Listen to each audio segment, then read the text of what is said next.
Movie స్టార్టింగ్‌లో మనకొక foreign కంట్రీని చూపిస్తారు. ఏదో ఒక పెద్ద యాక్సిడెంట్ జరిగినట్టుంది. చాలా మందికి గాయాలైనయి, ఇంకొంతమంది చనిపోయి ఇక్కడ ఉంటారు. ఇదే సీన్ ఈ యాక్సిడెంట్ సీన్ మొత్తాన్ని కూడా మన హీరోయిన్ చూసి షాక్ అయిపోతుంది. ఇక్కడితోనే సీన్ కట్ చేసి హీరోయిన్ యొక్క చైల్డ్‌హుడ్ నుంచి స్టోరీని రివైండ్ చేస్తారు. అవి హీరోయిన్ స్కూల్‌లో చదువుకునే రోజులు. హీరోయిన్‌కి చదువు పైన పెద్దగా ఇంట్రెస్ట్ ఏమీ లేదు కాబట్టి తను జస్ట్ ఒక నార్మల్ యావరేజ్ స్టూడెంట్ మాత్రమే. హీరోయిన్‌కి ఫాంగ్ అనే ఒక అబ్బాయి అయితే పరిచయం అవుతాడు అదే స్కూల్‌లో. ఫాంగ్ వాళ్ళ నాన్న ప్రతిరోజు కూడా బాటిల్ నిండుగా పాలు పట్టి అయితే అతని బ్యాగ్‌లో పెడతాడు రోజు తాగమని చెప్పి. కానీ ఫాంగ్ మాత్రం స్కూల్‌కి వచ్చి అతను ఆ పాలు తాగకుండా మన హీరోయిన్‌కి పట్టించేస్తూ ఉంటాడు. ఈ పాయింట్ తర్వాత వీళ్ళిద్దరూ బెస్ట్ ఫ్రెండ్స్ అయిపోతారంట. నెక్స్ట్ సీన్‌లో మనకి హీరోని ఇంట్రడ్యూస్ చేస్తారు. హీరో చూడ్డానికి చాలా హ్యాండ్సమ్‌గా ఉంటాడు. చాలా ఇంటెలిజెంట్ కూడా అంట. అందరు అమ్మాయిల కళ్ళు కూడా మన హీరో పైనే ఉంటాయి. అతనే సెంటర్ ఆఫ్ అట్రాక్షన్ ఆ స్కూల్‌లో. ఆబ్వియస్లీ మన హీరోయిన్ కళ్ళు కూడా హీరో పైనే ఉంటాయి. హీరోయిన్‌కి కూడా హీరో అంటే చాలా ఇష్టం. కానీ హీరో అమ్మాయిల్ని దేకను కూడా దేకడు. ఎందుకంటే అతనికి పుస్తకాలను చూడడానికి టైం సరిపోవట్లేదంట. అందుకోసమే హీరోయిన్‌కి ఒక ఐడియా వస్తుంది. ఒకవేళ నేను కూడా హీరో అంత బాగా చదివి అతనికి పోటీ ఇవ్వగలిగితే ఖచ్చితంగా హీరో ఫోకస్ ఇంకా అటెన్షన్ మొత్తం కూడా నా పైనే ఉంటుందని ఆ రోజు నుంచి కూర్చుంటుంది పుస్తకాల ముందు. రాత్రంతా చదువుతూనే ఉంటుంది. నిద్ర వచ్చేస్తే మొహానికి క్లిప్పులు మరీ పెట్టేసుకొని తెగ పుస్తకాల్ని తిరగేసేస్తూ ఉంటుంది. ఆఖరికి తను హీరో రేంజ్‌కి కూడా వచ్చేయగలుగుతుంది. హీరో ఇంకా హీరోయిన్ ఇద్దరు కూడా వాళ్ళ స్కూల్ టాపర్స్ అయిపోతారు. హీరోయిన్‌కి ఎప్పుడో ఒకటి అనిపిస్తూ ఉంటుంది, స్కూల్లో ఉన్న అందరు అమ్మాయిల కన్నా కూడా మన హీరోయినే గ్రేట్ అంట. ఎందుకంటే ఆ అందరు అమ్మాయిలు కూడా హీరో కోసం పెట్టే ఎఫర్ట్స్ కన్నా మన హీరోయిన్ డబుల్‌కి ట్రిపుల్ ఎఫర్ట్స్ పెడుతుంది కాబట్టి హీరో తనకి మాత్రమే సొంతం అవ్వాలని ఎప్పుడు కూడా కోరుకుంటూ ఆ ప్రౌడ్ ఫీలింగ్‌లోనే బ్రతికేస్తూ ఉంటుంది. హీరోయిన్ బెస్ట్ ఫ్రెండ్ ఫాంగ్ ఉన్నాడు కదా, హీరోయిన్తో కలిసి ఒకే క్లాస్లో కూర్చుందామంటే అతనికి అసలు కుదరట్లేదు. ఎందుకంటే హీరోయిన్ అందరికన్నా బాగా చదివే అమ్మాయి కాబట్టి తన్ని టాప్ సెక్షన్లో కూర్చోపెడతారు. అదే ఫాంగ్ అయితే ఆమె కింద సెక్షన్లో ఉంటాడు. సో ఎలాగైనా సరే హీరోయిన్తో కలిసి ఒకే క్లాస్లో ఒకే బెంచ్లో కూర్చుందామని బలంగా నిర్ణయించుకుంటాడు. కాబట్టి ఫాంగ్ కూడా ఆ రోజు నుంచి తెగ కష్టపడిపోతూ ఉంటాడు. చాలా బాగా చదివేసి ఫైనల్గా మంచి మార్క్స్ తెచ్చుకొని అయితే ఆ టాప్ సెక్షన్కి వస్తాడు. హీరోయిన్తో కలిసి ఇప్పటికీ కానీ నేను కూర్చోగలుగుతాను అని సంతోషపడే లోపే హీరోయిన్తో పాటు ఇంకొక 4-5 స్టూడెంట్స్ని అయితే పిక్ చేసి వాళ్ళందరినీ టాప్ సెక్షన్ అని ఇంకోటి క్రియేట్ చేసి దానిలోకి పంపించారంట. సో ఫాంగ్ చాలా డిసప్పాయింట్ అయిపోతాడు. ఇంత కష్టపడి ఈ క్లాస్కి వచ్చాను హీరోయిన్ కోసం, తను నేను ఇలా వచ్చానో లేదో నన్ను వదిలేసి అలా వేరే క్లాస్కి వెళ్ళిపోతుంది. అసలు ఏం చేయాలబ్బా అని బాధపడిపోతూ ఉంటాడు అతనే. స్కూల్లో ఆ ఇయర్ అయిపోతుంది. హీరోయిన్ ఇద్దరికి కూడా హైయెస్ట్ మార్క్స్ రావడం వల్ల వాళ్ళే ఆ ఇయర్ యొక్క స్కూల్ టాపర్స్ అయి ఉంటారు. అందుకే స్కూల్ తరపు నుంచి వీళ్ళిద్దరికి ఆఫర్ వచ్చి ఉంటుంది దట్ వీళ్ళిద్దరు కూడా లండన్ వెళ్ళి చదువుకోవచ్చు వాళ్ళ నెక్స్ట్ క్లాస్ అని. ఇది విన్న తర్వాత హీరోయిన్ తెగ సంబరపడిపోయి చాలా హ్యాపీగా ఈ న్యూస్ని ఫాంగ్కి చెప్తే ఫాంగ్ మాత్రం కంప్లీట్ డిసప్పాయింటెడ్గా ఫీల్ అవుతాడు. హీరోయిన్ అతన్ని వదిలేసి వేరే కంట్రీకి వెళ్ళిపోతుందని. ఇప్పుడు హీరోయిన్ లండన్కి వెళ్ళి చదువుకుంటుంది కాబట్టి లగేజ్ మొత్తం సర్దుకుంటూ ఉన్నప్పుడు వాళ్ళ నాన్నతో కాసేపు మాట్లాడి ఇద్దరు కూడా ఎమోషనల్ అవుతారు. హీరోయిన్కి మమ్మీ లేదంట. చిన్నప్పటి నుంచి హీరోయిన్ని వాళ్ళ నాన్నే పెంచాడు కాబట్టి ఒక్కగానొక కూతురు తన్ని వదిలేసి వేరే కంట్రీకి వెళ్ళిపోతే అతను మాత్రం ఎందుకు ఎమోషనల్ ఫీల్ అవ్వడు. హీరోయిన్కి సడన్ సర్ప్రైజ్ ఇచ్చేలా ఫాంగ్ అయితే వాళ్ళ ఇంటికి ఒక సూపర్ కొత్త స్పోర్ట్స్ బైక్ వేసుకొని అయితే వస్తాడు. ఇదెక్కడిది నీకు, చాలా బాగుంది, సూపర్గా ఉంది బైక్ అని హీరోయిన్ తెగ పొగిడేస్తూ ఉంటే నాకు తెలుసు మా నాన్న నాకు దీన్ని గిఫ్ట్గా ఇచ్చాడు, పద నిన్ను దీనిలో రైడ్కి తీసుకువెళ్తానని హీరోయిన్ని ఎక్కించుకొని బండి స్టార్ట్ చేస్తాడు. ఫాంగ్ వాళ్ళ ఫ్యామిలీ, మరీ ముఖ్యంగా ఫాంగ్ వాళ్ళ నాన్న చాలా చాలా రిచ్ కాబట్టి ఫాంగ్కి ఇలాంటి గిఫ్ట్స్ అన్నీ కూడా రెగ్యులర్గా వస్తూ ఉంటాయి.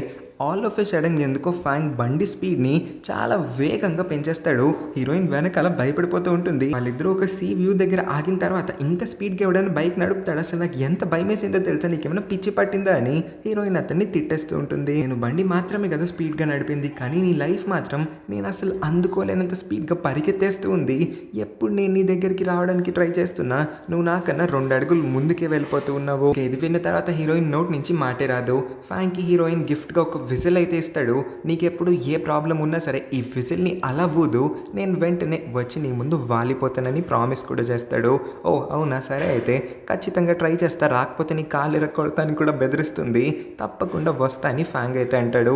ఆ తర్వాత ఫాంగ్ ఆమెకు ఒక డైరీని కూడా ఇస్తాడు. ఫాంగ్ వాళ్ళ ఫ్యామిలీ చాలా రిచ్ అని చెప్పుకున్నాం కదా, వాళ్ళకి లండన్లో ఒక కంపెనీ ఉందంట. అక్కడే వాళ్ళకి ఒక సొంత ఇల్లు కూడా ఉంది. సో ఆ కంపెనీ అడ్రస్ ఇంకా ఇంటి అడ్రస్ ఇంకా లండన్లో ఆమెకి ఏమైనా ఎమర్జెన్సీ ఉంటే ఏ ఫోన్ నెంబర్కి కాల్ చేయాలో అన్ని డీటెయిల్స్ని కూడా ఆ డైరీలో రాసి దీన్ని నీ దగ్గరే జాగ్రత్తగా ఉంచుకోమని చెప్పి గుడ్ బై అయితే చెప్తాడు. ప్లేన్ టేక్ ఆఫ్ అవుతుంది. హీరో ఇంకా హీరోయిన్ ఇద్దరు కూడా పక్కపక్కనే కూర్చుంటారు. హీరోయిన్ అతన్ని అడుగుతుంది, లండన్ వెళ్ళిన తర్వాత నువ్వు దేన్ని ఫస్ట్ ఎక్సైటెడ్‌గా చూడాలనుకుంటున్నావని. ఇంకేంది లండన్ బ్రిడ్జ్ నేను చూడాలనుకుంటున్నాను. ఎందుకంటే అక్కడి నుంచి లండన్ మొత్తము కూడా సూపర్‌గా కనిపిస్తుంది.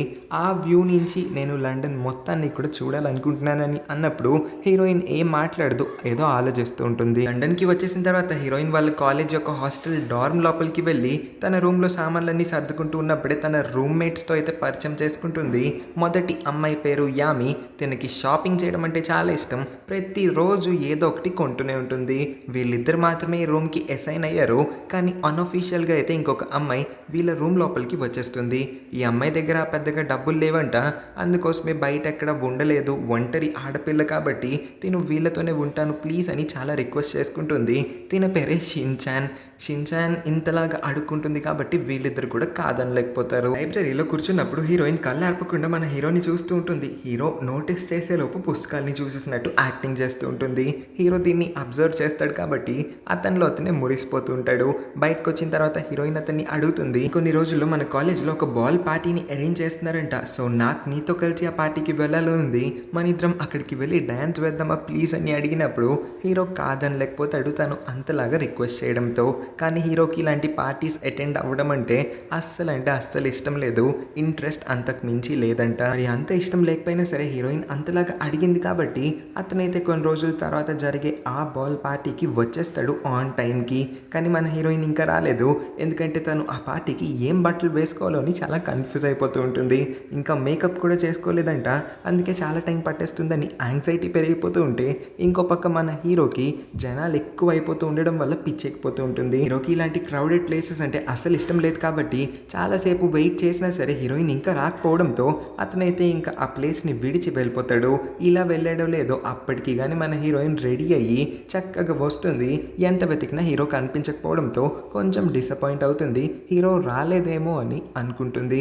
అలా నడుస్తున్నప్పుడు టేబుల్ పైన తన కళ్ళ ముందు ఒక లండన్ మోడల్ కనిపించడంతో వెంటనే పట్టేస్తుంది హీరో ఇప్పుడు ఎక్కడికి వెళ్ళి ఉంటాడో. హీరోయిన్ పరిగెత్తుకుంటూ లండన్ బ్రిడ్జ్ మీదకి వచ్చేస్తుంది. అనుకున్నట్టు అక్కడ హీరో నుంచొని ఉంటాడు. నేను ఇక్కడ ఉంటానన్న విషయం నీకెలా తెలుసని అంటే చిన్నప్పటి నుంచి కలిసే పెరిగాం కదా, ఆ మాత్రం తెలీదా అని ఏదో ఓవర్ యాక్షన్ చేస్తుంది.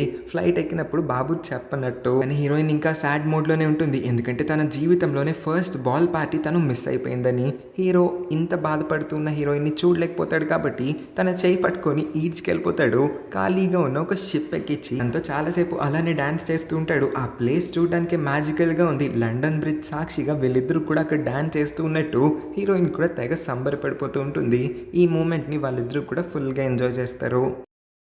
హీరోయిన్కి హాస్టల్ రూమ్లో బాగా బోర్ కొట్టేస్తుంది. అప్పుడే యామి ఇంకా షాపింగ్ చేసి వచ్చిందంటే ఇవాళ తన షాపింగ్ బిజీ, ఇంకా కొనిన వస్తువులన్నింటినీ కూడా రివ్యూ చేసుకోవడంలో బిజీగా ఉంటే షిన్‌చాన్ మాత్రం చదువుకోవడంలో బిజీగా ఉందంట. అందుకే హీరోయిన్కి కూడా ఇంకేం చేయాలో తెలియక పడుకుని పోదాం అనుకుంటుంది. పడుకునే ముందు తన సోషల్ మీడియాలో ఒక పోస్ట్ అయితే రాస్తుంది దట్ తనకి ఇక్కడ ఫేమస్ రెస్టారెంట్ అయిన టాంగ్స్ ప్లేస్కి వెళ్ళి ఫుడ్ తినాలని ఉందని. హీరోయిన్ యొక్క ఈ పోస్ట్ని ఫ్యాంక్ కూడా చదువుతాడు. ఇది చదివిన తర్వాత ఫ్యాంక్ ఎందుకో తెగ సంతోషపడిపోతూ ఉంటాడు. ఎందుకు మనకి ఇంకాసేపట్లో తెలుస్తుంది. కాలేజ్ తరపు నుంచి ఫుల్ ఫ్రీ స్కాలర్షిప్ వచ్చినా సరే హీరోయిన్ ఇంకా పార్ట్ టైం జాబ్ చేయాలనుకుంటుందంట. ఎందుకంటే చదివే ఇంకా ఇలాంటి ఎక్స్ట్రా కరికులర్ యాక్టివిటీ చేయకపోతే తన జీవితంలో ఏదో ఒక వెలుతులాగా మిగిలిపోద్దని. తనకి డబ్బులు అవసరం ఏం లేదులేండి, అయినా సరే సరదా కోసం ఇలాగా ఒక రెస్టారెంట్కి వచ్చి వెయిటర్స్గా పని చేద్దామని నిర్ణయించుకుంటుంది. కానీ తను చూస్ చేసుకున్న రెస్టారెంట్ ఓనర్ కొంచెం స్ట్రిక్ట్ ఇంకా యాటిట్యూడ్ చూపించే అతను కాబట్టి హీరోయిన్కి ఫస్ట్ డేనే డ్రైనేజ్ క్లీన్ చేయమని చెప్పే ఒక పని అయితే అప్పచెప్తాడు. హీరోయిన్ చేద్దామని వెళ్తుంది. కానీ ఆ డ్రైనేజ్లో చూస్తే ఎప్పటి నుంచో క్లీన్ చేయని ఫుడ్ అంతా ఉంటుంది. భరించలేనంత స్మెల్ వచ్చినా సరే హీరోయిన్ ఓపిక్గా పనంతా చేద్దామని అనుకుంటుంది. హీరోయిన్కి హెల్ప్ చేయడానికి రెస్టారెంట్లోనే ఉన్న ఇంకొక వెయిటర్స్ కూడా వస్తుంది. వీళ్ళిద్దరూ కలిసి ఆ పని మొత్తం కూడా కంప్లీట్ చేసేస్తారు. బాగా అలసిపోతుంది హీరోయిన్. ఒకే రోజు ఇంత ఎక్కువ పని చేయడం వల్ల తనకి ఫీవర్ కూడా వచ్చేస్తుందంట. అందుకే హీరోయిన్ కోసం తన ఇద్దరు రూమ్మేట్స్ కూడా వెళ్ళి మెడిసిన్స్ తీసుకొద్దామని నిర్ణయించుకొని వెళ్తారు బయటికి. అప్పుడే తనకి ఫ్యాంక్ నుంచి కాల్ అయితే వస్తుంది. ఏం చేస్తున్నారు చేస్తున్నావు, ఖాళీగానే ఉన్నావా అని అన్నప్పుడు, లేదు నాకు అస్సలు ఒంట్లో బాలేదు, కదలలేని పరిస్థితిలో ఉన్నానని చెప్తుంది.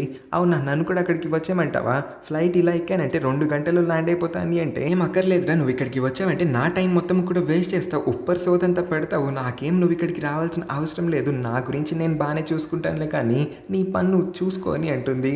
ఈ మాటలు వినిన తర్వాత మన ఫ్యాంగ్ గుండె 2 ముక్కలు అయిపోయినంత పని అయితే అవుతుంది. అని కాల్ కట్ చేసిన తర్వాత మనకి తెలుస్తుంది ఫ్యాంగ్ కూడా ఈ టైంలో లండన్లోనే ఉన్నాడంట. అంతకు మించి హీరోయిన్ యొక్క ఫేవరెట్ రెస్టారెంట్ అయిన ఆ టాంగ్స్ కిచెన్ దగ్గరికి వచ్చి హీరోయిన్ కోసం ఫుడ్ ఆర్డర్ చేసి తన హాస్టల్ వరకు తీసుకెళ్దాం అనుకొని సర్ప్రైజ్ ఇద్దామని ప్లాన్ చేశాడు. కానీ హీరోయిన్ ఇన్ని మాటలు అనిన తర్వాత ఇంకెలా ఈ మొహం హీరోయిన్కి చూపించగలుగుతాడు. అందుకే ఆర్డర్ చేసిన ఫుడ్ మొత్తాన్ని కూడా లండన్ బ్రిడ్జ్ దగ్గరికి వచ్చి ఒక్కడే ఏడుస్తూ కూర్చొని తినేస్తూ ఉంటాడు. హీరోయిన్ని కలవకుండానే మళ్ళీ తిరిగి చైనా వెళ్ళిపోదామని నిర్ణయించుకుంటాడు. కానీ హీరోయిన్ మాటల వల్ల అయితే ఫుల్గా బాధపడిపోతాడు. అలా కొన్ని రోజులు గడిచిన తర్వాత వింటర్స్ కూడా వచ్చేస్తాయి. హీరో సరదాగా వాళ్ళ ఫ్రెండ్స్ కొంతమందిని వేసుకొని హీరోయిన్ ఏ రెస్టారెంట్లో అయితే పార్ట్ టైం చేస్తుందో అదే రెస్టారెంట్కి వస్తాడు. అక్కడ హీరోయిన్ అలాంటి పనులన్నీ చేస్తూ ఉండడం చూసి కంప్లీట్గా షాక్ అయిపోతాడు. హీరోయిన్ని ఇంత కష్టపెడుతూ ఉన్న ఆ ఓనర్ పైన రివెంజ్ తీర్చుకుందాం అనుకొని హీరో ఒక ఫేక్ ఫుడ్ ఇన్స్పెక్టర్గా అయితే డ్రెస్అప్ చేసుకొని, అంటే డ్రెస్ వేసుకోక్కర్లేదు, అతనికి మాట్లాడడం బాగా వచ్చు కాబట్టి అక్కడికి వచ్చి అయితే ఆ ఓనర్ని బెదిరించడం మొదలు పెడతాడు. వాళ్ళతో నీ ఆటలన్నీ కూడా కట్టిపెట్టాలి, రేపటి నుంచి కనుక నీ వర్కర్స్ని ఎక్స్ట్రా వర్క్ చేయించినా సరే, ఓవర్ టైం పని చేయించినా సరే నీకు మామూలుగా ఉండదు, నీ రెస్టారెంట్ మొత్తాన్ని కూడా మూత పడేలా చేస్తాను, అంతకుమించి నువ్వు నీ వర్కర్స్కి పే చేస్తుంది బేర్ మినిమం, అసలు అది స్టాండర్డ్ రేట్ కూడా కాదు, ఇంత ఎక్కువ పని చేయించి వాళ్ళకి ఇంత డబ్బులు మాత్రమే ఇస్తున్నావు అంటే ఖచ్చితంగా ఇక్కడ ఏదో ఫిషీగా అనిపిస్తుంది నాకు. రేపు మా టీం మొత్తాన్ని వేసుకొని వచ్చి ఈ రెస్టారెంట్ మొత్తాన్ని కూడా మూత పడేలా చేస్తాను, ఒకవేళ నువ్వు ఇమీడియట్ యాక్షన్ తీసుకోకపోయావో అని చాలా సీరియస్గా అయితే మాట్లాడేస్తాడు. ఓనర్ కూడా బెదిరిపోతాడు. ఆన్ ద స్పాట్ వాళ్ళ వర్కర్స్ అందరి రేట్స్ని కూడా పెంచేస్తాడు, డబల్ చేసేస్తాడు. ఇంకా వాళ్ళని ఓవర్ టైం చేయొద్దని, చాలా తక్కువ టైం మాత్రమే వర్క్ చేయమని, ఒక టైం తర్వాత రెస్టారెంట్ని క్లోజ్ చేసేస్తున్నామని రూల్స్ అన్నిటినీ కూడా చేంజ్ చేసి పడేస్తాడు. హీరోయిన్తో పాటు తన కోవర్కర్స్ అందరూ కూడా హీరో చేసిన ఈ పని వల్ల చాలా హ్యాపీగా ఫీల్ అవుతారు కాబట్టి అందరూ కలిసి హీరోకి ఒక పార్టీ ఇద్దాం అనుకుంటారు. ఇక్కడికి హీరోయిన్ రూమ్మేట్ అయిన షిన్చాన్ కూడా వస్తుంది. తను హీరోయిన్ని క్యాషువల్గా అడుగుతుంది, హీరోని బాయ్ ఫ్రెండా అని. హీరోయిన్ చాలా నర్వస్గా ఫీల్ అయిన తర్వాత బాయ్ ఫ్రెండ్ అని చెప్పడం దేనికిలే అని కాదని అంటుంది నార్మల్గానే. హీరో కూడా కొంచెం డిసప్పాయింటెడ్ ఫేస్ పెడతాడు. ఇక్కడే షిన్చాన్ మొహంలో వెలుగు కనిపిస్తుంది మనకెందుకో. సమ్మర్ హాలిడేస్ ఇవ్వడం వల్ల హీరోయిన్ అయితే చైనాకి తిరిగి వచ్చేస్తుంది. వాళ్ళ నాన్నని ఇన్ని నెలల తర్వాత చూసినందుకు హ్యాపీగా వాళ్ళ నాన్నతో కలిసి భోజనం అయితే చేసి చాలా కబుర్లు చెప్పుకుంటుంది. ఇంటి నుంచి బయటికి రావడం ఆలస్యం, పరిగెత్తుకుంటూ ఫ్యాంగ్ అయితే వచ్చేస్తాడు. హీరోయిన్ రాక కోసమే కదా ఇన్ని రోజులుగా అతను వెయిట్ చేస్తూ ఉన్నాడు. సో వీళ్ళిద్దరూ వీళ్ళ యూజువల్ యాక్టివిటీస్ అన్నీ కూడా పూర్తి చేస్తారు. బయటికి వెళ్ళి తింటారు, తిరుగుతారు. కార్లో ఎక్కడ పడితే అక్కడ మన ఫ్యాంగ్ అయితే హీరోయిన్ని తీసుకెళ్ళి తిప్పుతూ ఉంటాడు. అంతా అయిపోయిన తర్వాత ఇంకా లేట్ చేయకూడదు అనుకున్న ఫ్యాంగ్ అయితే హీరోయిన్కి తన మనసులో ఉన్న మాటని చెప్పి ప్రపోజ్ చేద్దాం అనుకుంటాడు. కానీ ఎక్కడ మన హీరోయిన్ అసలు అతన్ని సీరియస్గానే తీసుకోవట్లేదు. అతని నోటి నుంచి ఏం వస్తున్నా సరే అదంతా కూడా జోకే అనుకొని అతన్ని అసలు పట్టించుకోవట్లేదు పాపం. అంటే ఓ విధంగా చూస్తే హీరోయిన్కి అర్థమవుతుంది ఫ్యాంగ్ ఏం చెప్పాలనుకుంటున్నాడో. కాకపోతే మన హీరోయిన్కి హీరో మాత్రమే ఇష్టం, తన మనసులో హీరో మాత్రమే ఉన్నాడు కాబట్టి ఫ్యాంగ్ గుండెని 2 ముక్కలు చేయాలనుకోవట్లేదు ఇంత డైరెక్ట్గా. అందుకోసమే మాటలన్నీ కూడా దాటేసి టాపిక్ని డైవర్ట్ చేయడానికి ట్రై చేస్తుంది. సమ్మర్ హాలిడేస్ అయిపోయిన తర్వాత హీరోయిన్ మళ్ళీ తిరిగి లండన్ వచ్చేస్తుంది. లైబ్రరీలో కూర్చొని హీరో రాక కోసం వెయిట్ చేస్తూ చాలాసేపు చేస్తూ ఉంటే ఆఖరికి హీరో వస్తాడు. అబ్బా ఎంత హ్యాండ్సమ్గా ఉన్నాడో అని హీరోయిన్ అయితే తెగ మురిసిపోతూ ఉంటుంది లోపలే. హీరో కూడా వచ్చి తన దగ్గర కూర్చుంటాడు. కాసేపటి తర్వాత అడుగుతాడు, ఇంకొన్ని రోజుల్లో ఒక మ్యాథ్స్ కాంపిటీషన్ రాబోతుంది, నేను దానిలో పార్టిసిపేట్ చేయాలనుకుంటున్నాను. జస్ట్ పార్టిసిపేట్ మాత్రమే కాదు, గెలవాలని కూడా అనుకుంటున్నాను. అందుకోసమే నాకు ఒక పార్ట్నర్ అవసరం ఉంది, నువ్వెందుకు నా పార్ట్నర్ అవ్వకూడదు, మన ఇద్దరం కలిసి ఈ కాంపిటీషన్లో గెలుద్దామని అడిగితే హీరోయిన్ ఎందుకు కాదంటుంది. ఖచ్చితంగా ఓకే అని చెప్పి వాళ్ళిద్దరూ కూడా ఆ రోజుటి నుంచే ప్రిపరేషన్ మొదలు పెట్టేస్తారు. హీరోయిన్ అతని ఇంటికి కూడా వస్తుంది, అంటే అతని డార్మ్ రూమ్ దగ్గరికి. వీళ్ళిద్దరూ కలిసి రాత్రం పగలు కష్టపడి ఆ కాంపిటీషన్ కోసం చాలా ప్రిపేర్ అవుతారు. హీరోయిన్ మ్యాథ్స్ కాంపిటీషన్లో గెలిచిన తర్వాత హీరో కోసం ఒక గిఫ్ట్ని కూడా హీరోయిన్ కొంటుంది. ఒక గ్లోబ్ షేప్డ్ బొమ్మనైతే తీసుకొని అతని ఇంట్లోనే ఎక్కడ పెట్టాలని ఆలోచిస్తూ ఉన్నప్పుడు ఇంట్లో చూస్తే ఇంకొక అమ్మాయి ఉంటుంది. ఇదెవర్రా బాబు అని కొంచెం కేర్ఫుల్గా చూసిన తర్వాత అది తన రూమ్మేట్ షిన్చాన్ అనే తెలుస్తుంది. నువ్వు ఇక్కడికి ఎలా వచ్చావు, అయినా నీకు హీరోకి సంబంధం ఏంటి, నువ్వు ఇంట్లో ఎలా ఉన్నావు అంటే మనందరం కలిసి ఒక రెస్టారెంట్‌కి వెళ్లి తిన్నాం గదా! ఆ తర్వాత నుంచి హీరో నాకు కూడా ఫ్రెండ్ అయిపోయాడు. ఇలా అప్పుడప్పుడు హీరో వాళ్ళ ఇంటికి వచ్చి తన కోసం ఏదో ఒక పని చేసి పెడుతూ ఉంటాను. తనకు కూడా పనులు ఎక్కువ ఉంటాయి గదా! నేను కూడా చాలా ఫ్రీగా ఉన్నాను కాబట్టే అతని ఇల్లు మొత్తాన్ని ఇలా సర్దుతూ ఉంటాను. ఎంతైనా అతను నా బెస్ట్ ఫ్రెండ్ అయిపోయాడు కదా అని కొంచెం ఓవర్ యాక్షన్ చేయడం మొదలుపెడుతుంది. మన హీరోయిన్‌కి ఫుల్లు మండిపోతుంది. దీన్ని పోన్లే అని నా రూమ్‌లో పెట్టుకుంటే ఇది ఇప్పుడు నా బాయ్ ఫ్రెండ్ పైనే కన్నేసింది. దీన్ని ఎలాగన్నా సరే అడ్డు తొలగించుకోవాలి. కాంపిటీషన్ రోజున ఆబ్వియస్లీ హీరోని గెలిచేస్తాడు. అతను విన్నింగ్ స్పీచ్ ఇచ్చేటప్పుడు హీరోయిన్ని చాలా పొగిడేస్తాడు. దట్ హీరోయిన్ లేకపోతే అతని వాళ్ళ ఈ స్టేజ్ పైన నుంచునేవాడు కాదు. హీరోయిన్కి కూడా చాలా టాలెంట్ ఉంది, అతనితో సమానమని ఫస్ట్ నుంచి వాళ్ళిద్దరి మెమరీస్ అన్నిటినీ కూడా రివైండ్ చేసి ఆడియన్స్ అందరి ముందు కూడా షేర్ చేసుకుంటాడు. హీరోయిన్ కూడా లోపల చాలా హ్యాపీగా ఫీల్ అయిపోతూ నువ్వు లేకపోతే నేను కూడా ఇక్కడ ఉండేదాన్ని కాదనుకుంటా. ఆఫ్టర్ ఆల్ నీతో కలిసి ఉండడానికే కదా నేను ఇంత కష్టపడి నీతో కలిసి ఇంత దూరం రాగలిగాను. ఒకవేళ నువ్వే నా జీవితంలోకి రాకపోయి ఉంటే ఖచ్చితంగా నేను ఒక నార్మల్ డమ్ గర్ల్ అనే ఉండేదాన్ని అనుకుంటా అని తన లోపల తానే ఫీల్ అయ్యి హ్యాపీగా ఉంటుంది. హీరో మ్యాథ్స్ కాంపిటీషన్లో గెలవడం వల్ల ఒక చిన్న పార్టీని అరేంజ్ చేస్తాడు. హీరోయిన్ రూమ్మేట్స్ అందరూ కూడా అక్కడికి వస్తారు. ఇక్కడేమో అందరూ కూర్చొని తింటూ ఉంటే షిన్చాన్ మాత్రం అందరికీ వడ్డించే పనులు చేస్తూ ఉంటుంది. అసలు అలుపే లేని సైనికురాల్లాగా తెగ యాక్టింగ్ చేసేస్తూ ఉంటుంది. ఇది చూసిన తర్వాత హీరో కూడా కొంచెం ఇంప్రెస్ అవుతాడు అనుకుంటా. ఇంత కష్టపడుతున్నందుకు చాలా థ్యాంక్స్, నీ రుణం ఎలా తీర్చుకోవాలో నాకు కూడా తెలియదని. వామ్మో వీళ్ళిద్దరి మధ్యన ఏం జరిగిపోతుందని హీరోయిన్కి కుళ్ళు ఎక్కువైపోతుంది. లోపలేమో భలే మంట పుట్టేస్తూ ఉంటున్నట్టుంది. మన హీరోయిన్కి కూడా మొహం మాడిపోతుంది చూడండి. తర్వాత రోజు హీరోయిన్ మామూలుగా హీరోతో మాట్లాడడానికి అతని ఇంటికైతే వస్తుంది. అక్కడేమో హీరో ఇంట్లో ఉండడు కాబట్టి సర్లే తన దగ్గర కూడా ఎలాగో తాళం లేదు కాబట్టి వెళ్ళిపోదాం అనుకున్న కరెక్ట్ టైంకి షిన్చాన్ అయితే కొన్ని గ్రాసరీస్ ఇంకా సామాన్లు తీసుకొని వచ్చి డోర్ని కూడా ఓపెన్ చేసేస్తూ ఉంటుంది. ఇక్కడే తను చెప్తుంది హీరో వాళ్ళ ఇంటి డూప్లికేట్ కీ తన దగ్గర ఉందంట, హీరోనే తనకి ఇచ్చాడంట. డోర్ ఓపెన్ చేసి లోపలికి వెళ్ళిన తర్వాత హీరోయిన్ని లోపలికి రమ్మని గెస్ట్ లాగా ఇన్వైట్ చేస్తుంది. ఇది చూసిన తర్వాత హీరోయిన్కి మామూలుగా మండదు. ఇదెవరు అసలు నన్ను హీరో ఇంటి లోపలికి గెస్ట్ లాగా పిలవడానికి? అయినా హీరోకి నేను ఎన్ని నెలల నుంచి తెలుసు, అలాంటిది నాకు వాడి ఇంటి డూప్లికేట్ కీ ఇవ్వకుండా దీన్ని ఎవరిదానికో ఇవ్వడం ఏంటి?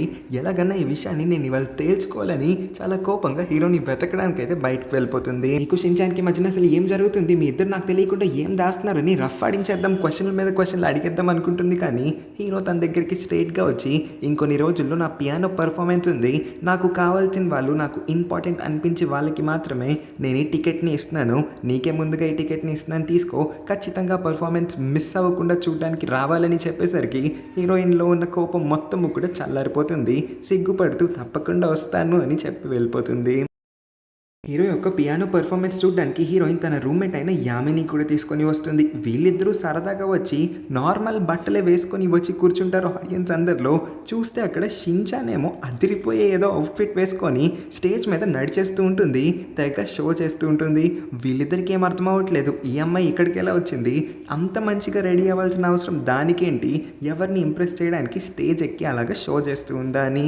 యామి హీరోయిన్కి అడ్వైస్ చేస్తుంది, నువ్వు ఎంత తొందరగా వీలైతే అంత తొందరగా నీ మనసులో ఉన్న మాటని వెళ్ళి హీరోకి చెప్పి ఆ షిన్చాన్ మీ ఇద్దరికి మధ్యన రాకుండా ఉండేలా చూసుకో, లేకపోతే అదే నీకు చాలా పెద్ద ప్రాబ్లంగా ఫ్యూచర్లో ఎదురు పడచ్చు అని. హీరో పియానో అంతా వాయించేసిన తర్వాత స్టేజ్ మీద అందరి ముందు నేను ఇవాళ ఇంత బాగా పియానో వాయించడానికి కారణం ఇంకెవరో కాదు అని ఏదో చెప్పబోతాడు.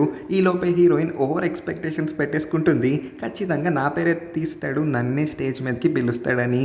కానీ హీరోయిన్ ఆశలు అన్నీ ఆవిరైపోయేలాగా మన హీరో అయితే షిన్చాన్ పేరు చెప్పి షిన్చాన్ని స్టేజ్ మీదకి కూడా పిలిచి వాళ్ళిద్దరూ కలిసి పియానో కూడా వాయిస్తారు, అందరినీ ఇంప్రెస్ అయ్యేలాగా చేయగలుగుతారు కూడా. ఇది చూసిన తర్వాత హీరోయిన్కి హార్ట్ బ్రేక్ అవుతుంది. తన కళ్ళమట నీళ్ళు ఆగట్లేదంటే ఏడ్ చేస్తూనే ఉంటుంది. అదే ఏడుపు మొహం పెట్టుకొని అక్కడ అందరి ముందు కూర్చోలేదు కాబట్టి బయటకైతే వచ్చేస్తుంది. ఎంత కోపం వచ్చేస్తుందంటే ఇప్పుడు హీరోయిన్కి, చిన్నప్పటి నుంచి నేను హీరోతో కలిసి పెరిగాను, అలాంటిది ఇప్పుడు అదెవరితో మా ఇద్దరి మధ్యన వచ్చేసి నా ప్రేమని నా నుంచి దొబ్బేసింది, అసలు దానికి ఎంత ధైర్యం ఉండాలని ఆపకుండా బూతులు తిట్టేస్తూ ఉంటుందా షిన్చాన్ని. యామి అయితే తన్ని ఓదారుస్తూ ఉంటుంది. రాత్రి జరిగిందే తలుచుకొని హీరోయిన్ అయితే చాలా వేగంగా తన స్కూటీని నడిపేస్తూ ఉంటుంది. తన ముందు ఒక విరిగిపోయిన చెట్టు పడిందన్న విషయాన్ని కూడా నోటీస్ చేయదు కాబట్టి హీరోయిన్కి ఒక చిన్న యాక్సిడెంట్ అవడం వల్ల స్కూటీ ఓ వైపు ఇంకా హీరోయిన్ ఇంకో వైపుకి అయితే ఎగురుకొని వెళ్ళి పడతారు. హీరోయిన్కి కళ్ళు తిరుగుతూ ఉన్నట్టుంటాయి. ఇప్పుడు ఎందుకో తనకు ఒకసారి ఫ్యాంగ్ అయితే గుర్తొస్తాడు. అలా ఫ్యాంగ్ని గుర్తు తెచ్చుకుంటుందో లేదో ఫ్యాంగ్ తన కళ్ళ ముందుకైతే వచ్చి వాలిపోతాడు. ఫ్యాంగ్కి ఉన్న ఒక్కగానో ఒక బెస్ట్ ఫ్రెండ్ మన హీరోయిన్ తనే అతన్ని వదిలేసి వేరే కంట్రీకి వచ్చేసినప్పుడు అతని దగ్గర ఉన్న డబ్బులు ఇంకా పదవి ఇన్ఫ్లుయెన్స్ అన్నిటిని వాడుకొని అతను లండన్కి రాలేడా అని చాలా లేట్గా ఆలోచించి ఉంటాడు. అందుకే అతను కూడా హీరోయిన్ కోసం లండన్లోనే చదువుకోవడానికి వచ్చేసాడంటే ఇక్కడ ఇంకా హీరో వల్ల హీరోయిన్కి హార్ట్ బ్రేక్ అయింది కాబట్టి హీరోకి దూరంగా వెళ్ళిపోదామని అనుకుంటుంది. అంతకుమించి తన రూమ్మేట్ అయిన ఆ షిన్చాన్ ఎవరికైతే పోన్లే పాపమని వీళ్ళు రూమ్ స్పేస్ ఇచ్చారో వాళ్ళ రూమ్లోనే తనే ఈమెని మోసం చేయడం వల్ల ఆ రూమ్లో కూడా హీరోయిన్కి ఉండాలనిపించలేదు. ఎలాగో ఫ్యాంగ్ లండన్ వచ్చేసాడు కాబట్టి ఫ్యాంగ్కి లండన్లో ఇల్లు కూడా ఉంది కాబట్టి ఫ్యాంగే పిలుస్తాడు హీరోయిన్ని వాళ్ళ ఇంట్లోనే ఉండడానికి వచ్చేమని. హీరోయిన్ కూడా పెటాకులని సర్దుకొని ఫ్యాంగ్ ఇంటికైతే మూవ్ అయిపోతుంది. హీరోయిన్ ముందు నుంచి కూడా హీరోతో కలిసి లండన్లో ఉన్న ఫేమస్ ప్లేసెస్ అన్నిటికీ కూడా విజిట్ చేద్దాం అనుకునేది కానీ ఇప్పుడు తన దగ్గరలో హీరో లేడు, తను హీరోకి దూరంగా వచ్చేసి ఉంటుంది కాబట్టి తను ఒంటరిగానే లండన్లో ఉన్న అన్ని ఫేమస్ ప్లేసెస్ని చుట్టేస్తూ ఉంటుంది. హీరోయిన్ యొక్క ఈ హార్ట్ బ్రోకెన్ టైంలో మన ఫ్యాంగ్ అయితే తనకి తోడుగా ఉంటాడు సైలెంట్గానే. హీరోయిన్ లగేజ్ మొత్తాన్ని కూడా అన్ప్యాక్ చేస్తూ ఉన్నప్పుడు తనకి తన బ్యాగ్లో విజిల్ కనిపిస్తుంది. విజిల్ని చూడంగానే ఒకసారి ఊదుదామని గట్టిగా ఊదుతుంది. పరిగెత్తుకుంటూ ఫ్యాంగ్ అయితే వచ్చి తన కళ్ళ ముందు వాలిపోతాడు. ఓహో, ఈ విజిల్ నిజంగానే పనిచేస్తుంది, నువ్వు ఇచ్చిన మాట పైన ఇంకా నిలబడే ఉన్నావు, వెరీ గుడ్ అని అంటుంది. అప్పుడే ఫ్యాంక్కి అక్కడ ఒక పోస్టర్ కనిపిస్తుంది. ఆ పోస్టర్ ఇంకెవరిదో కాదు, హీరో ఇంకా హీరోయిన్ యొక్క స్కూల్ టైం నాటి పోస్టర్ అంట. ఈ పోస్టర్ కోసమే ఒక చిన్న ఫ్లాష్ బ్యాక్ని కూడా చూపిస్తారు. అప్పట్లో వీళ్ళిద్దరికి ఫస్ట్ ర్యాంక్ రావడంతో నోటీస్ బోర్డ్ పైన హీరో ఇంకా హీరోయిన్ యొక్క పిక్చర్ని అయితే అంటిస్తారు. ఆ పెద్ద పోస్టర్ని హీరోయిన్ దొబ్బేద్దాం అనుకుంటుంది. అంటే ఆ నోటీస్ బోర్డ్ పైన ఉంటే ఎలాగో 2-3 రోజుల తర్వాత తీసి దాన్ని డస్ట్బిన్లోనే కదా పడేసేది. దానికి బదులు ఆ పోస్టర్ నా దగ్గర ఉంటే నేను నా జీవితాంతం దాన్ని భద్రంగా ఒక గుర్తులాగా దాచుకుంటానని అందుకోవడానికి ట్రై చేస్తుంది. కానీ ఆ పోస్టర్ చాలా హైకి అంటించి ఉంటారు. అంత పైకి మన హీరోయిన్ పొట్టి పిల్ల కాబట్టి అందట్లేదు. అందుకే ఫ్యాంగ్ అక్కడికి వచ్చి తనకి ఇష్టమైన ఆ పోస్టర్ని అయితే తీసిస్తాడు. కానీ ఫ్యాంగ్కి పని చేయడం అస్సలు ఇష్టం లేదు. ఎందుకంటే ఫ్యాంగ్కి ముందు నుంచి తెలుసంట హీరోయిన్కి హీరో అంటే చాలా ఇష్టమని. అయినా సరే హీరోయిన్ యొక్క సంతోషం కోసం అయితే ఈ పని చేస్తాడు. ఈ ఫ్లాష్ బ్యాక్ని ఆ పోస్టర్ చూస్తూ గుర్తు తెచ్చుకున్న మన హీరోయిన్కి ఇంకా కోపం వచ్చేస్తుంది. వీడి కోసమా నేను అంతలా కష్టపడిందని ఆ పోస్టర్ని 2 ముక్కలు చేసి డస్ట్బిన్లో పడేస్తుంది. హీరోయిన్ని కలిసి చాలా రోజులైంది కాబట్టి యామి హీరోయిన్ని కలుద్దామని ఎక్కడో ఒక అవుటింగ్ ప్లేస్కి అయితే పిలుస్తుంది. చాలా అడిగిన తర్వాత అయితే హీరోయిన్ కదిలి వస్తుంది. అక్కడికి వచ్చిన తర్వాత వీళ్ళిద్దరూ చాలాసేపు కబుర్లు చెప్పుకుంటారు. హీరోయిన్కి బాడీ గార్డ్గా అయితే మన ఫ్యాంగ్ కూడా దూరం నుంచి వచ్చి అక్కడే కూర్చుంటాడు కార్లో. నోటీస్ చేస్తూ ఉంటాడు హీరోయిన్ సేఫ్గా ఉందా లేదా అని అంట. ఆమె ఎన్నిసార్లు హీరో పేరు ఎత్తినా సరే హీరోయిన్ ప్రతిసారి అతని టాపిక్ని డైవర్ట్ చేయడానికి ట్రై చేస్తుంది. అసలు ఇంకా హీరోయిన్కి కంప్లీట్గా హీరో పైన ఇంట్రెస్ట్ పోయినట్టు బిహేవ్ చేస్తుంది. యామికి కూడా అర్థమవుతుంది కాబట్టి తను ఇంకేం మాట్లాడదు. కాసేపటికి అక్కడికి ఫ్యాంగ్ కూడా వచ్చేస్తాడు. కార్లో ఒక్కడే కూర్చొని బోర్ కొట్టేస్తుందంట అతనికి. ఫ్యాంగ్ కూడా పక్కనే ఒక కుర్చీ వేసుకొని హీరోయిన్తో చాలాసేపు ముచ్చట్లయితే చెప్తాడు. ఆ రాత్రంతా వాళ్ళు అక్కడే ఫుల్గా ఎంజాయ్ చేస్తారు, బోల్డ్ అని కబుర్లు చెప్పుకుంటూ. ఇంకో పక్క హీరోని చూస్తే హీరోయిన్ కోసం చాలా వెయిట్ చేస్తూ ఉంటాడు. అతని చేతిలో హీరోయిన్ అతనికి గిఫ్ట్గా ఇచ్చిన ఆ గ్లోబ్ బొమ్మ మాత్రమే ఉంటుంది. హీరోయిన్ అకస్మాత్గా ఎక్కడికి మాయమైపోయిందో కూడా అతనికి తెలియట్లేదు. హీరోయిన్కి ఎన్నిసార్లు కాల్ చేసినా అటు నుంచి ఏం రెస్పాన్స్ ఉండట్లేదు. ఏం జరిగిందో ఏంటో ఏం అర్థం కాక హీరో పిచ్చోడైపోతూ ఉంటాడు. ఇంకో పక్క హీరోయిన్ యొక్క గ్రాడ్యుయేషన్ డే రోజున హీరోయిన్ కోసం ఫ్యాంగే అతని ఇంట్లో చాలా పెద్ద పార్టీని అరేంజ్ చేస్తాడు. హీరోయిన్కి కావాల్సిన ఫ్రెండ్స్ ఇంకా అతని ఫ్రెండ్స్ అందరినీ కూడా ఆ పార్టీకి పిలిపిస్తాడు. సడన్గా అతను ఎందుకో స్విమ్మింగ్ పూల్ లోపలికి దూకేసి దేన్నో వెతికేస్తూ ఉంటాడు. అతను ఒక మార్బల్ గోలీ కోసం వెతుకుతున్నాడంట. ఈ గోలీ చిన్నప్పుడు మన హీరోయిన్ అతనికి గిఫ్ట్గా ఇచ్చి దీనికి బదులు నేను ఏ విషయాన్న పూర్తి చేస్తానని ప్రామిస్ చేసిందంట. అందుకోసమే ఆ పూల్లో ఆ గోలీ పడిపోవడంతోనే పిచ్చోడ్లాగా వెతికేస్తూ ఉంటాడు. వాడి గురించి వాడు లెక్క చేయకుండా నీళ్ళ లోపల అంతలా మునిగిపోతూ ఉండడంతో హీరోయిన్కి టెన్షన్ ఎక్కువైపోతుంది కాబట్టి తను కూడా నీళ్ళ లోపలికి దూకేసి ఆ గోలీని వెతుకుదాం అనుకుంటుంది. ఈలోపు ఫ్యాంకే ఆ మార్బల్ దొరికేస్తుంది కాబట్టి అతను కూడా పైకి వచ్చేస్తాడు. ఇంకొకసారి ఇలాంటి పిచ్చి పని చేయకు, నేను ఎంత టెన్షన్ పడానో తెలుసా, నాకు ఆ గోలీ కన్నా నువ్వే చాలా ఇంపార్టెంట్ అని హీరోయిన్ ఇలా అంటుందో లేదో ఫ్యాంగ్ చాలా ఎమోషనల్ అయిపోయి తన్ని గట్టిగా హగ్ చేసుకుంటాడు. హీరోయిన్ వాష్రూమ్లో హెయిర్ ట్రై చేసుకుంటూ ఉన్నప్పుడు ఫ్యాంగ్ని ఇష్టపడే ఒక అమ్మాయి అంట తన దగ్గరికి వచ్చి ఇన్ ఫ్యూచర్ ఒకవేళ నువ్వు ఎప్పుడైనా ఫ్యాంగ్కి ప్రపోజ్ చేస్తే అతన్ని ప్రపోజల్ని రిజెక్ట్ చేసినా లేకపోతే నువ్వు అతని ప్రపోజల్ని రిజెక్ట్ చేసినా నాకు ఒక ఛాన్స్ ఉంటుంది, నేను ఆ ఛాన్స్ కోసమే ఇంకా బ్రతుకుతున్నాను, నాకు ఫ్యాంగ్ అంటే చాలా ఇష్టమని చెప్పి అయితే వెళ్ళిపోతుంది. ఫాంగ్ ఇంకా హీరోయిన్ ఇద్దరు కూడా చాలా షాపింగ్ చేసి ఇంటికైతే తిరిగి వస్తారు. కానీ ఇంటికి వచ్చిన తర్వాత హీరోయిన్కి గుర్తొస్తుంది తన ఫేవరెట్ ఐస్ క్రీమ్ మర్చిపోయారని. దాన్ని తీసుకురావడానికి ఫాంగ్ అయితే పరిగెత్తుకుంటూ వెళ్ళిపోతాడు మళ్ళీ షాపింగ్ మాల్కి. హీరోయిన్కి అక్కడే రాత్రి తనకి వాష్రూమ్లో కనిపించిన అదే అమ్మాయి కనిపిస్తుంది. అందుకోసమే హీరోయిన్ తన్ని ఇంట్లోపలికి కూడా ఇన్వైట్ చేస్తుంది ఒక గెస్ట్ లాగా. దీన్ని చూసిన తర్వాత హీరోయిన్కి సేమ్ తన పరిస్థితి గుర్తొస్తుంది. ఎలా అయితే షిన్చాన్ హీరో వాళ్ళ ఇంట్లోపలికి హీరోయిన్ని ఒక గెస్ట్ లాగా పిలిచిందో ఇప్పుడు ఈ అమ్మాయి కూడా అలానే ఫీల్ అవుతుందేమో అని హీరోయిన్కి కొంచెం ఆక్వర్డ్గా అనిపిస్తుంది. ఈ అమ్మాయికి కూడా లోపల యాంగ్జైటీ పెరిగిపోతుంది. మీ ఇద్దరు ఒకే ఇంట్లో ఉంటున్నారా? ఈ విషయం నాకు ఇప్పటి వరకు తెలియదు. కొంప తీసి మీ ఇద్దరు ఆల్రెడీ రిలేషన్షిప్లో ఉన్నారా? ప్లీజ్ మీ ఇద్దరి మధ్యన ఏమన్నా ఉందంటే నాకు ఇప్పుడే చెప్పే అన్నప్పుడు హీరోయిన్ తనకి ఎక్స్ప్లెయిన్ చేయడానికి ట్రై చేస్తుంది. ఫాంగ్ ఇంకా నేను జస్ట్ ఫ్రెండ్స్ మాత్రమే, మా ఇద్దరి మధ్యన ఏం లేదని. కానీ ఆ అమ్మాయి ఏమో అర్థం చేసుకోవట్లేదు. అదే టైంకి ఫాంగ్ కూడా ఇంటికి వచ్చేయడంతో ఆ అమ్మాయి అక్కడి నుంచి వెళ్ళిపోబోతుంది. ఆగు, నువ్వు అనుకుంటున్నట్టు ఇక్కడ ఏం లేదని తన్ని ఆపడానికి ట్రై చేస్తూ ఉంటే ఆ అమ్మాయి అక్కడి నుంచి వెళ్ళిపోతుంది. కానీ వెనక నుంచి ఫాంగ్ మన హీరోయిన్ని గట్టిగా లాగేసి, నీ కళ్ళకి నేను ఏమన్నా ఒక బొమ్మలా కనిపిస్తున్నానా ఏంటి?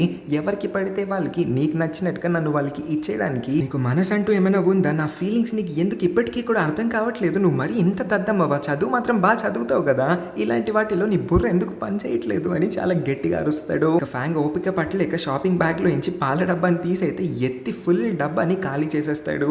ఈ పాయింట్లో హీరోయిన్కి కూడా అర్థమవుతుంది ఫాంగ్కి చిన్నప్పటి నుంచి పాలంటే ఇష్టమే. కాకపోతే పాప హైట్ పెరగాలని చిన్నప్పటి నుంచి కూడా అతనికి పెట్టిన పాలు మొత్తాన్ని కూడా మన పాపకి ఇచ్చేస్తూ ఉన్నాడని.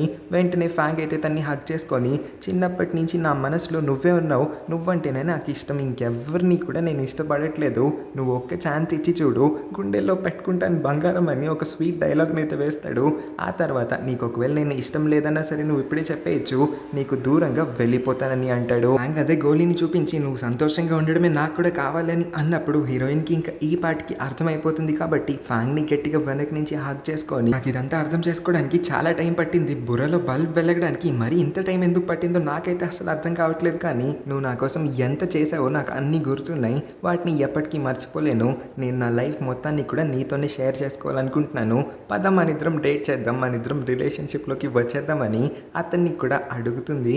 అతను ఆబ్వియస్లీ దీనికోసమే కదా వెయిట్ చేస్తూ ఉన్నాడు. వెంటనే ఒప్పేసుకుంటాడు. అలా వీళ్ళిద్దరు లవ్ స్టోరీ కూడా స్టార్ట్ అవుతుంది. అదేంటి మీరందరూ సర్ప్రైజ్ అయిపోయి ఉంటారు, ఫస్ట్ టైం ఒక మేల్ లీడ్తో కాకుండా సెకండ్ మేల్ లీడ్తో హీరోయిన్ ఎండ్ అవుతుందని. కాకపోతే ఒక చిన్న ట్విస్ట్ కూడా ఉంది, కొంచెం వెయిట్ చేయండి. హీరోయిన్ తన గ్రాడ్యుయేషన్ సర్టిఫికేట్ని తీసుకోవడానికి కాలేజ్కి అయితే వస్తుంది. అక్కడ తన కళ్ళ ముందు హీరో అయితే నుంచుంటాడు. హీరోని చూడంగానే తప్పించుకొని పారిపోదాం అనుకుంటుంది. కానీ హీరో ఆపేస్తాడు తన్ని. ఈ గ్లోబ్ నువ్వు నా కోసమే తెచ్చావని అడిగినప్పుడు తనేం మాట్లాడదు. సరే, ఆ రోజు పియానో పర్ఫార్మెన్స్ తర్వాతే కదా నువ్వు నాకు కనిపించకుండా మాయమైపోయావు, నేను నీకు ఆ విషయం గురించి క్లియర్ అవుట్ చేద్దాం అనుకుంటున్నాను. నీ కళ్ళకు కనిపించింది ఏది కూడా నిజం కాదు. నేను ఇంకా షిన్చాన్ ఇద్దరము కూడా పియానో పార్ట్నర్స్. తనకి పియానో వాయించడం బాగా వచ్చంటే నేను కూడా తన హెల్ప్ తీసుకున్నాను. తను నాకు పియానో పర్ఫార్మెన్స్ కోసం చాలా హెల్ప్ చేసింది కాబట్టి ఆ రోజు తనకి క్రెడిట్ ఇచ్చాను అంతే. ఎలా అయితే మ్యాథ్స్ కాంపిటీషన్ రోజు నీ క్రెడిట్ ఇచ్చానో అలా అని నేను తన్ని ఇష్టపడుతున్నట్టు కాదు కదా. నా మనసులో నువ్వు మాత్రమే ఉన్నావని అతని మనసులో ఉన్న మాటని కూడా కన్ఫెస్ చేసి ప్రపోజ్ చేస్తాడు మన హీరోయిన్కి. ఆ రోజు తర్వాత నుంచి నేను నిన్ను వెతకడానికి చాలా ట్రై చేశాను. కానీ నువ్వు నీ ఫోన్ని తీసుకెళ్ళి డస్ట్బిన్లో పడేసావా ఏంటి? నువ్వు నీ నెంబర్ కూడా మార్చేసినట్టున్నావు, నన్ను కూడా బ్లాక్ చేసేసినట్టున్నావు. ఎంత ట్రై చేసినా నేను నిన్ను కాంటాక్ట్ అవ్వలేకపోయాను. ఇదంతా విన్న తర్వాత హీరోయిన్ అయితే కొంచెం సర్ప్రైజ్ అవుతుంది. కానీ తను ఆల్రెడీ ఫాంగ్ని డేట్ చేయడం మొదలు పెట్టేసింది కాబట్టి ఇప్పుడు ఇతని ప్రపోజల్ని యాక్సెప్ట్ చేసి ఫాంగ్ మనసుని విరక్కొట్టాలనుకోవట్లేదు. కాబట్టి ఫాంగ్కి లాయల్గా ఉంటూనే హీరోని రిజెక్ట్ చేసేస్తుంది. ఫాంగ్తో ఫోన్ మాట్లాడుతూ తనైతే అక్కడి నుంచి వెళ్ళిపోతుంది. కానీ హీరో కంప్లీట్గా షాక్లో ఉంటాడు. హీరోయిన్ అతన్ని రిజెక్ట్ చేసేసిందన్న విషయాన్ని తలుచుకొని అతనికి ఇప్పుడు రీగ్రెట్ మొదలవుతుంది. అనవసరంగా నేను హీరోయిన్కి ప్రపోజ్ చేయడం ఇంత లేట్ చేశాను, ముందే తనకి ప్రపోజ్ చేసి ఉండాల్సింది, అప్పుడు నేనే హీరోయిన్ యొక్క బాయ్ ఫ్రెండ్ అయ్యేవాడినేమో అని. ఫాంగ్ ఇంకా హీరోయిన్ లండన్ మొత్తము కూడా తిరిగేస్తూ ఉంటారు. అన్ని ప్లేసెస్ని కూడా వీళ్ళిద్దరూ కలిసి ఒక కపుల్ లాగా విజిట్ చేసి ఫుల్గా ఎంజాయ్ చేస్తారు. కలిసి కూరగాయలు కూడా కనుక్కొని వీళ్ళిద్దరే వంట వండుకొని మరి తింటారు. ఏ రెస్టారెంట్కి పడితే ఆ రెస్టారెంట్కి వెళ్ళి ఫుల్గా అయితే మెక్కేస్తూ ఉంటారు. హీరోయిన్కి చాలా హ్యాపీగా అనిపిస్తుంది ఫాంగ్తో ఇంత టైం స్పెండ్ చేస్తున్నందుకు. ఫాంగ్ యొక్క డ్రీమ్ కూడా నెరవేరుతుంది. అతను దీనికోసమే కదా చిన్నప్పటి నుంచి వెయిట్ చేస్తూ ఉన్నాడు, హీరోయిన్తో లైఫ్ షేర్ చేసుకుందామని. ఫాంగ్ ఒక రెస్టారెంట్లో కూర్చొని ఉంటాడు. హీరోయిన్ని కూడా అక్కడికే వచ్చామని వాళ్ళిద్దరూ కలిసి తిందామని. అతను చాలా మిస్ అవుతున్నాడు హీరోయిన్ని అని బోల్డ్ అని విషయాలు ఫోన్లో చెప్తూ ఉన్నప్పుడు హీరోయిన్ కూడా అదే అంటుంది, నేను కూడా నిన్ను చాలా మిస్ అవుతున్నాను, కొన్ని క్షణాలు మన ఇద్దరం పక్క పక్కన లేకపోతేనే నాకు ఇంత మిస్సింగ్ ఫీలింగ్ వచ్చేస్తుంది ఏంటా అని తను కూడా ఆశ్చర్యపోతుంది. అప్పుడే ఎవడో చాలా వేగంగా హీరోయిన్ని నెట్టుకొని మరి మరి ఫ్యాంగ్ ఉన్న అదే రెస్టారెంట్ లోపలికి పరిగెత్తుకుంటూ వెళ్ళిపోతాడు. వాడికి టైం బాంబ్ తగిలించి ఉందంట. దానివల్లే మరో క్షణమే ఆ రెస్టారెంట్లో చాలా పెద్ద బాంబ్ బ్లాస్ట్ జరగడం వల్ల చుట్టుపక్కల ఉన్న వాళ్ళందరూ కూడా ఎగిరి వెళ్ళి చాలా దూరంలో అయితే పడతారు. ఈ ఫోర్స్ వల్ల హీరోయిన్ కూడా కొంచెం దూరంలోకి వెళ్ళి పడుతుంది. తనకి మెలకు వచ్చి లెగిసిన తర్వాత ఇంకా అసలు జీర్ణించుకోలేకపోతుంది ఇక్కడ ఏం జరిగిందా అని. హీరోయిన్ దగ్గరికి ఫ్యాంగ్ యొక్క ఆ గోలీ కూడా దొరుకుంటూ వచ్చేస్తుంది. ఇంకా హీరోయిన్ వెంటనే తన పాకెట్లో ఉన్న విజిల్ ని తీసి అయితే గట్టిగా ఊదుతుంది. కానీ ఎన్నిసార్లు ఊదినా సరే అసలు ఫ్యాంగ్ తన దగ్గరికి రావట్లేదు. ఫ్యాంగ్ ప్రామిస్ ని నిలబెట్టుకోలేకపోయాడని హీరోయిన్ చాలా బాధపడిపోయి రెస్టారెంట్ దగ్గరికి వెళ్ళిపోదాం అనుకుంటుంది. కానీ పోలీసులు ఎవరు కూడా తన్ని ఆ రెస్టారెంట్ లోపలికి వెళ్ళనివ్వరు, అక్కడే ఆపేస్తారు. హీరోయిన్ ఏడుస్తూనే ఉంటుంది. తన ఏడుపు అసలు ఆపుకోలేకపోతుంది. ఫ్యాంగ్ పేరుని గట్టిగా పిలుస్తూనే ఉంటుంది. కానీ ఎన్నిసార్లు పిలుస్తూ ఉన్నా సరే ఫ్యాంగ్ ఎంతకి రావట్లేదు. లాస్ట్ మూమెంట్ వరకు కూడా ఫ్యాంగ్ వస్తాడని మనందరికీ కూడా ఒక చిన్న హోప్ ఉంటుంది. కానీ ఫ్యాంగ్ అయితే చివరికి రాడు. ఈ సీన్ వల్ల, ఈ బాంబ్ బ్లాస్ట్ వల్ల ఫ్యాంగ్ అయితే చనిపోయాడు. ఈ ఇన్సిడెంట్ తర్వాత హీరోయిన్కి ఇంక ఇక్కడ అస్సలు ఉండాలనిపించట్లేదు. ఫ్యాంగ్ లేకుండా తను ఒక్కతే ఇక్కడ అస్సలు ఉండలేదని అర్థమైన తర్వాత తను తిరిగి మళ్ళీ చైనాకే వచ్చేస్తుంది. స్టార్టింగ్ లో ఫ్యాంగ్ తన్ని బండి మీద ఒక సీ వ్యూకి తీసుకొని వస్తాడు కదా, అక్కడికే వస్తుంది. ఫ్యాంగ్ ని మళ్ళీ తలుచుకుంటుంది, చాలా ఏడుస్తుంది కూడా. కానీ ఫ్యాంగ్ తనకి గోలీని ఇచ్చి, నువ్వు ఎప్పుడు సంతోషంగా ఉండాలి, నీ మొహంలో సంతోషం చూడడానికి నేను ఏమన్నా చేస్తాను, నువ్వు హ్యాపీగా ఉంటే నేను కూడా హ్యాపీగా ఉంటానన్న ఈ మాటలని గుర్తు తెచ్చుకొని ఆ విజిల్ని తీసి మళ్ళీ గట్టిగా ఊదుతూ ఏడుపు వస్తున్నా సరే ఏడుపు ఆపుకోలేకపోతూనే తన ఫేస్ లో ఒక చిన్న స్మైల్ అయితే ఇస్తుంది. ఇదే సాడ్ ఎండింగ్ సీన్ ని చూపిస్తూ ఈ స్టోరీని అయితే ఎండ్ చేస్తారు. స్టోరీ ఎండింగ్ చూసిన తర్వాత నాకు కూడా చాలా కోపం వచ్చింది. ఫస్ట్ టైం ఒక మెయిన్ హీరో కాకుండా సైడ్ హీరోని హీరోయిన్ లవ్ చేసినట్టుగా చూపించారు. అలాంటిది వాడిని ఎందుకు చంపేయడం? చివర్లో ఒక హ్యాపీ ఎండింగ్ ఇవ్వచ్చు కదా. బాంబ్ బ్లాస్ట్ ఎక్కడి నుంచి తెచ్చి పెట్టారో ఆ సీన్, అసలు నాకు కూడా ఈ ఎండింగ్ నచ్చలేదు. బట్ వాళ్ళు ఇచ్చిన ఎండింగ్ నేను కూడా మీకు చెప్పాలి కాబట్టి చెప్పాల్సి వచ్చింది. మీ అందరికీ ఈ స్టోరీ ఎలా అనిపించిందో ఖచ్చితంగా కింద కామెంట్ చేయండి. మీకు హీరో నచ్చాడా, ఫ్యాంగ్ బాగా నచ్చాడా, ఎవరు బాగా నచ్చారో కూడా కింద కామెంట్ చేయండి. నేను మీ కామెంట్స్ అన్నిటిని కూడా చదువుతాను, నాకు కూడా టైం పాస్ అవుతుంది. సో వెళ్ళే ముందు ఈ వీడియోకి ఒక లైక్ చేసి మన ఛానల్ని కూడా సబ్స్క్రైబ్ చేసుకోండి. Thank you for watching.